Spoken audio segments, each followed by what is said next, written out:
SSC take question ধারাবাহিক ক্লাসে আজকে আমার আলোচনার বিষয় হচ্ছে Chittagong board.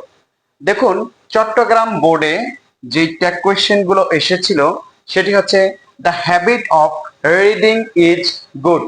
The habit of reading is good. তারপরে বি নাম্বারে বলা হয়েছে but we hardly find it in আজ। তারপরে সি নাম্বারে everybody loves a studious student. D নাম্বারে we out to give him books. Books give us knowledge. এখানে এগুলোকে আমরা আজকে সমাধান করব। দেখুন, বলা হয়েছে দ্য হ্যাবিট অফ, এক নম্বরে দেখুন the habit of reading. The habit of reading, আপনি একটি কথা মনে রাখবেন, আইএনজি যুক্ত সাবজেক্ট। যখন আপনি ট্যাগে দেখবেন আইএনজি যুক্ত সাবজেক্ট আছে তখন আপনি প্রোনাউন বসিয়ে দিবেন ইট। যখন আপনি আইএনজি যুক্ত সাবজেক্ট দেখবেন প্রোনাউন বসিয়ে দেবেন ইট। দ্য হ্যাবিট অফ রিডিং অর্থাৎ পড়ার অভ্যাস। দ্য হ্যাবিট অফ রিডিং মানে হচ্ছে পড়ার অভ্যাস। এবার ইজ আছে অক্সিলারি ভার্ব। যেহেতু ইজ আছে তাহলে আমরা তো জানি ট্যাগ করতে হয় অক্সিলারি ভার্ব দিয়ে, আমি ইজ বসিয়ে দেব। এবার সেন্টেন্সটা অ্যাফার্মেটিভ হলে নেগেটিভ করে দিব। দেখুন, the habit of reading is good. এখানে no, not, never, hardly, scarcely, few, little নাবোধক কোনো শব্দ নেই, সেহেতু এটাকে অ্যান্টি যুক্ত করে দিবেন। ইজেন্ট আর সাবজেক্ট হচ্ছে ইট।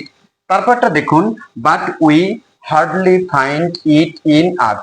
এই যে বাট, এটা তো অতিরিক্ত অংশ। এখানে দেখুন এই যে কি বলা হয়েছে উই, উই আছে subject, hardly, hardly, scarcely, few, little এগুলো নাবোধক শব্দ, এগুলো অ্যাডভার্ব। এবং এই যে ফাইন্ড, ফাইন্ড হচ্ছে ভার্ব ওয়ান। যখন আপনি দেখবেন যে সেন্টেন্সের ভিতরে ভার্ব ওয়ান আছে তখন চোখ বুঝে আপনি ভার্ব ওয়ান থাকলে ডু নিয়ে আসবেন, ডু।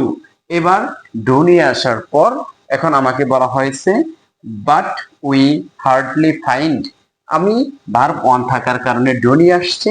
আর হচ্ছে হ্যাঁ, হার্ডলি নাবোধক শব্দ, যেহেতু হার্ডলি নাবোধক নেগেটিভ শব্দ সেহেতু আর ওখানে অ্যান্টি যুক্ত করব না। আর সাবজেক্ট আছে কি উই, উই আমরা বসিয়ে দেব।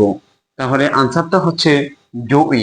তারপরটা দেখুন everybody loves a studious student. Everybody loves, everybody loves, বডির প্রোনাউন, বডি থাকলে প্রোনাউন হবে দে। আমি পূর্বে আলোচনা করেছিলাম বডি থাকলে প্রোনাউন দে।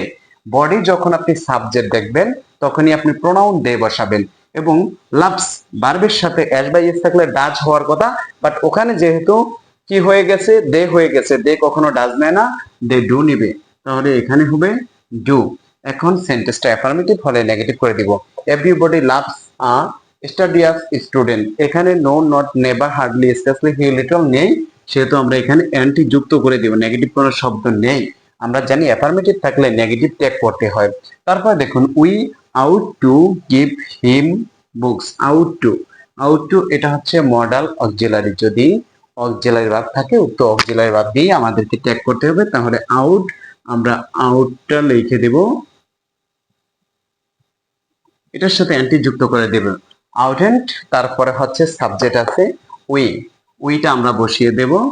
তাহলে অক্সিলারি ভার্ব আছে আউট, আমরা আউট বসিয়ে দিলাম, তার সাথে অ্যান্টি যুক্ত করে দেব যেহেতু অ্যাফার্মেটিভ সেন্টেন্স আউটেন্ট। আর সাবজেক্ট আছে উই, আমরা উই বসিয়ে দেব। তারপরে আছে book gives, book give us knowledge. এখানে book give verb one, give হচ্ছে verb one, give gave given. Give verb one, যেহেতু give verb one, verb one থাকলে আমরা জানি ডু বসে, তাহলে আপনি এখানে ডু বসাবেন। এখন সেন্টেন্সটি অ্যাফার্মেটিভ হলে নেগেটিভ করে দিতে হবে। Book give us knowledge. এখানে no, not, never, hardly, scarcely, few, little নেই, সেহেতু এখানে আমরা অ্যান্টি যুক্ত করে দেব ডোন্ট। আর বুকস, বুকস অনেকগুলো। যখন আপনি নাউনের সাথে এস যোগ দেখবেন তখন চোখ বুঝে এখানে দে বসিয়ে দেবেন।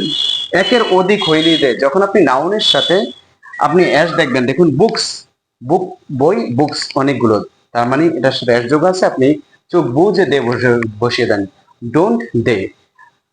এই টাইপের আমার ধারাবাহিক ক্লাসগুলোতে আমার সাথে